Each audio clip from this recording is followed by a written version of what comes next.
میں نے زمین کے مشرقوں اور مغربوں میں پھر کر دیکھا مگر کسی باپ کے بیٹوں کو بنو ہاشم سے افضل نہ پایا۔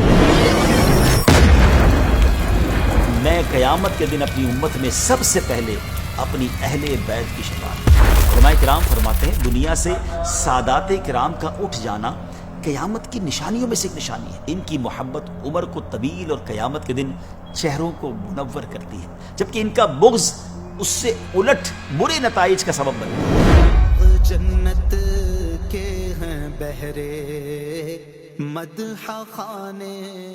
بسم اللہ الرحمن الرحیم، السلام علیکم ورحمۃ اللہ وبرکاتہ۔ ناظرین، ویب سیریز عظمت و شان اہل بیت کے آج کے ایپیسوڈ میں ایک بار پھر آپ کو خوش آمدید کہتے ہیں۔ ناظرین، ہمارے ایپیسوڈ کا ایک فارمیٹ ہے جو ہم نے آپ کو پہلے بھی بیان کیا کہ شروع میں ایک واقعہ سناتے ہیں، پھر اپنے ٹاپک کی طرف آتے ہیں اور آخر میں اہل بیت ہی کے خاندان کے کسی عظیم فرد کا کوئی کال سنتے ہیں۔ آج کا واقعہ کیا ہے؟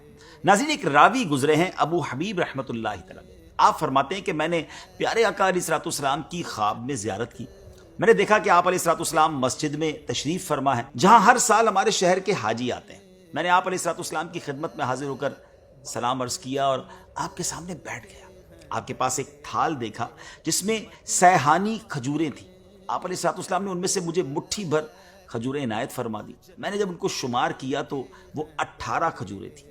میں نے اپنے خواب کی تعبیر یہ نکالی کہ ہر کھجور کے بدلے شاید میں ہر سال زندہ رہوں گا، اور وقت گزرتا گیا۔ اس خواب کے 20 دنوں کے بعد جب میں اپنی ایک زمین پر تھا جو کاشت کے لیے تیار کی جا رہی تھی، تو اس دوران میرے پاس ایک شخص نے آ کر خبر دی کہ حضرت سیدنا ابو الحسن امام علی رضا رضی اللہ تعالیٰ عنہ تشریف لائے۔ ناظرین، یہ امام علی رضا امام موسیٰ کاظم کے صاحبزادے ہیں، اور بتانے والے نے بتایا کہ آپ فلاں مسجد میں ٹھہرے ہوئے ہیں اور لوگ ہر طرف سے آپ سے ملنے آ رہے ہیں، برکتیں لینے آ رہے ہیں۔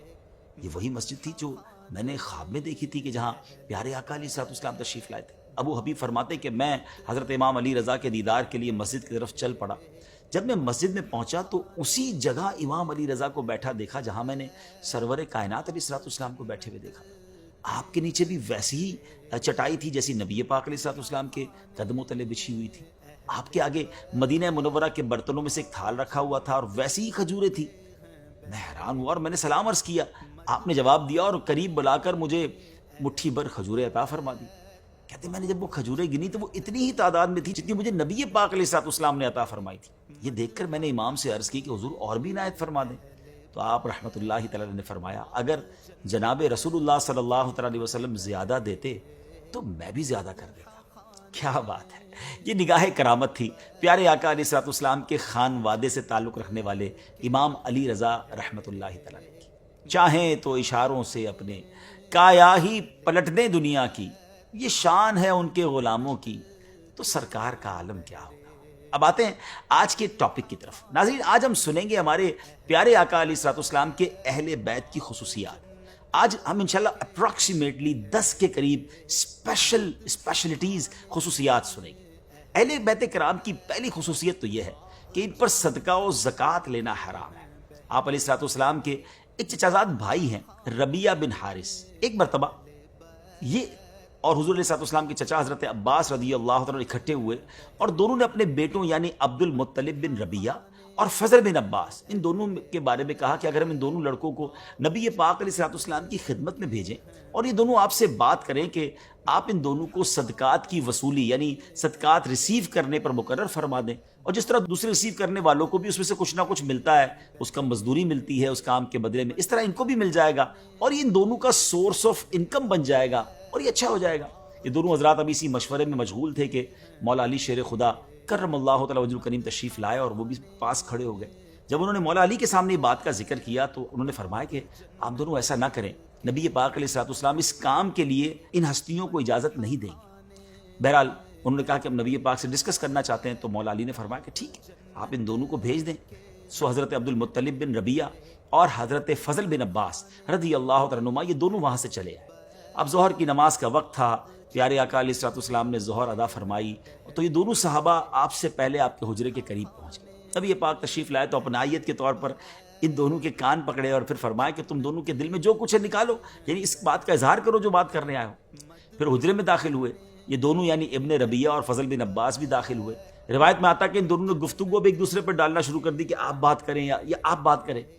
بہرحال اب کسی ایک نے گفتگو شروع کرتے ہوئے نبی پاک کی بارگاہ میں عرض کی کہ اے اللہ کے رسول صلی اللہ علیہ وسلم، آپ سب لوگوں سے بڑھ کر احسان کرنے والے اور سب لوگوں سے زیادہ صلہ رحمی کرنے والے ہیں، عرض یہ کہ ہم دونوں نکاح کی عمر کو پہنچ گئے ہیں اور اس لیے حاضر ہوئے ہیں کہ آپ ہمیں بھی صدقات میں سے کچھ صدقات کی وصولی کے لیے مقرر فرما دیں، ہم جا کر صدقات جمع کریں گے، آپ کو لا کر دیں گے، جس طرح جو لا کر دیتے انہیں مزدوری وغیرہ ملتی ہمیں بھی مل جائے گی۔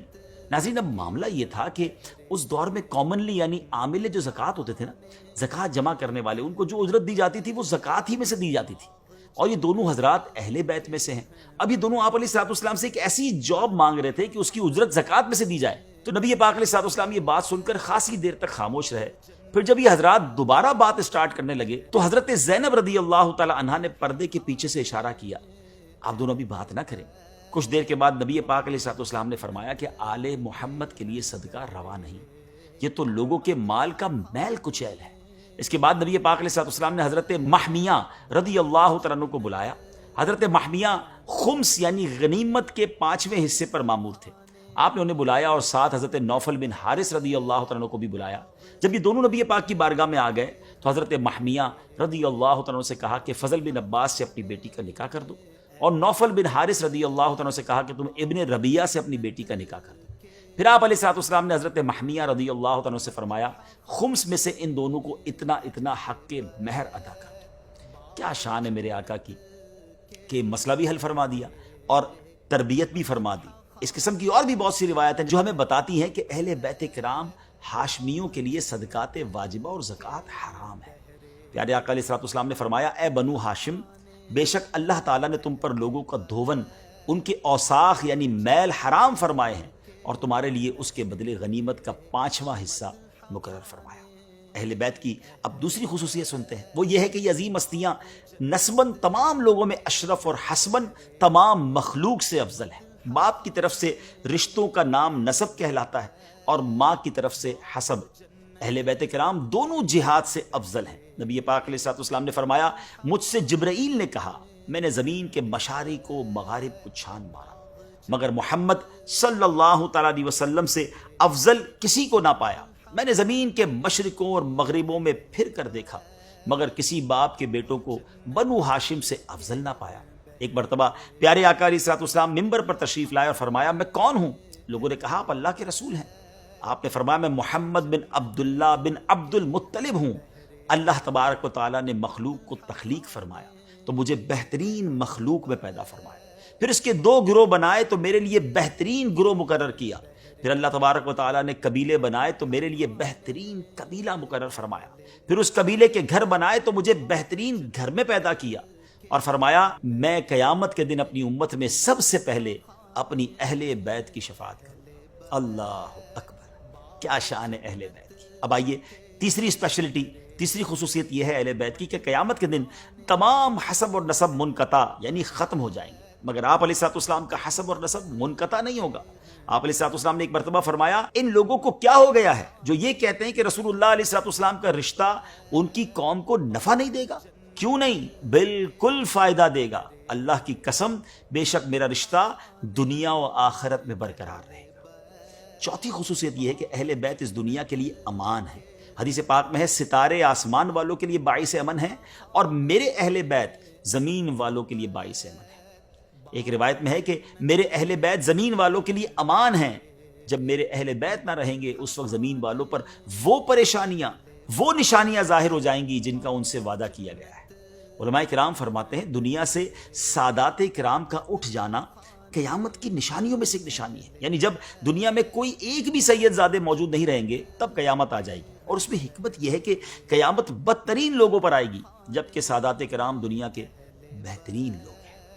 اب آتے ہیں 5ویں خصوصیت کی طرف، وہ یہ ہے کہ ان کی محبت فرض ہے، ان کی محبت دین کا حصہ ہے۔ پیارے آقا علیہ الصلوۃ والسلام کے سارے شہزادوں، ساری شہزادیوں سے محبت و عقیدت رکھنا، حسنین کریمین سے لے کر آج تک جتنے سادات کرام ہیں ان سب سے محبت کرنا، ان کا احترام کرنا، اس کی عزت بجا لانا ہم سب پر لازم ہے۔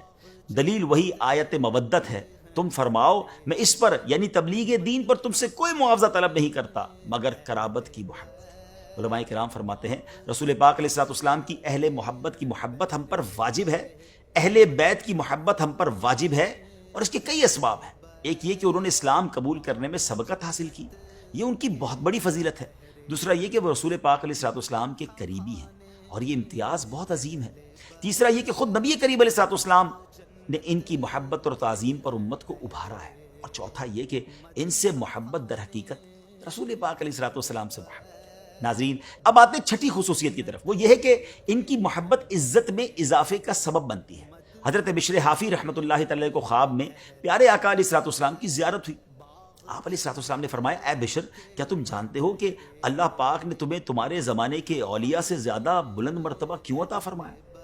آپ رحمۃ اللہ تعالیٰ نے عرض کی، یا رسول اللہ صلی اللہ تعالیٰ علیہ وسلم، میں نہیں جانتا۔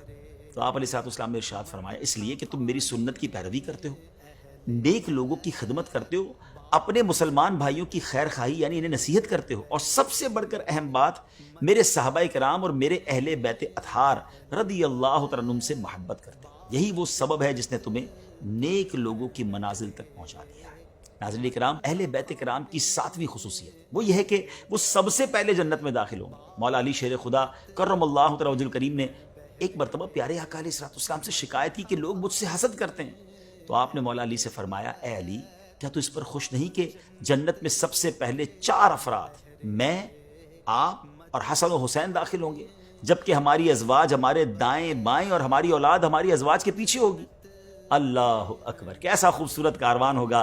اللہ اہل بیت کے صدقے ہمیں بھی ان کے پیچھے پیچھے جنت میں داخلہ نصیب فرمائے۔ 8ویں خصوصیت یہ ہے کہ اہل بیت آپ علیہ الصلوۃ والسلام کی صاحبزادی سیدہ فاطمہ رضی اللہ تعالیٰ کی اولاد ہونے کے باوجود نبی پاک علیہ الصلوۃ والسلام کے بیٹے شمار ہوتے ہیں۔ پیارے آقا علیہ الصلوۃ والسلام نے فرمایا، اللہ تبارک و تعالیٰ نے ہر نبی کی ذریت اس کی صلب سے جاری فرمائی، اور میری ذریت علی کی صلب سے چلے گی۔ سبحان اللہ، کیا بات ہے مولا علی کی۔ اور نبی خصوصیت یہ ہے کہ جو شخص ان سے اچھا سلوک کرے گا، آپ علیہ الصلوۃ والسلام قیامت کے دن اسے اس کا بدلہ دیں گے۔ آپ علیہ الصلوۃ والسلام کا فرمان ہے، جو شخص میرے وسیلے کا طالب ہے اور اس کی خواہش ہے کہ قیامت کے دن میری شفاعت کے حصول کے لیے مجھ سے اچھا سلوک کرے، تو وہ میرے اہل بیت سے صلہ رحمی کرے اور انہیں خوش کرے۔ 10ویں خصوصیت یہ ہے کہ ان کی محبت عمر کو طویل اور قیامت کے دن چہروں کو منور کرتی ہے، جبکہ ان کا بغض اس سے الٹ برے نتائج کا سبب بنتا ہے۔ آپ علیہ الصلوۃ والسلام نے فرمایا، جس کی خواہش ہے کہ اس کی موت میں تاخیر ہو جائے اور وہ خدا تعالیٰ کی نعمتوں سے لطف اندوز ہو، اسے چاہیے کہ وہ میرے بعد میری اہل بیت سے اچھا سلوک کرے۔ جو شخص میری آل سے اچھا سلوک نہیں کرے گا، اس کی عمر کٹ جائے گی اور وہ قیامت کے دن ہمارے سامنے بدنما ہو کر آئے گا۔ اللہ اکبر۔ ناظرین، یہ 10 خصوصیات ہم نے اہل بیت کرام کے بارے میں سنی۔ اللہ کریم ہمیں اہل بیت کی سے سچی غلامی نصیب فرمائے، ان سے سچی محبت نصیب فرمائے۔ دیکھیں، آج وہ عظیم ہستیاں تو ہمارے درمیان نہیں ہیں، مگر آل رسول آج بھی تو ہمارے درمیان ہے نا۔ ہمارے آس پاس ہمارے قریب سید صاحبان ہوتے ہیں، کچھ نہ کچھ ان کی خدمت کیجیے، ان کی دعائیں لیجیے۔ ہمیں کسی سید زادے کی اگر خدمت کا موقع ملتا ہے تو یہ انشاءاللہ نبی پاک کی رضا کا باعث ہوگا۔ اب اپنے پروگرام کو، اپنے ایپیسوڈ کو ختم کرنے سے پہلے ایک خوبصورت گولڈن ورڈ سنتے ہیں، خوبصورت کال سنتے ہیں۔ امام تقی محمد جواد رضی اللہ عنہ کا فرمان، آپ فرماتے ہیں، دین عزت ہے، علم خزانہ ہے، خاموشی نور ہے، تنہائی زہد و تقویٰ ہے۔ بدعت جیسی کوئی چیز دین کو نقصان دینے والی نہیں، اور نہ ہی طمع اور حرص جیسی کوئی چیز انسان کو خراب کرنے والی ہے۔ راعی کے ساتھ رعیت کی اصلاح ہوتی ہے، دعا سے مصیبت دور ہوتی ہے۔ جس شخص نے صبر کو سواری بنایا، وہ نصرت کے میدان میں پہنچ گیا۔ جس نے تقویٰ کے درخت لگائے، وہ امیدوں کے پھل چنے گا۔ کیا بات ہے، کچھ ہی جملوں میں کیا کچھ عطا فرمایا۔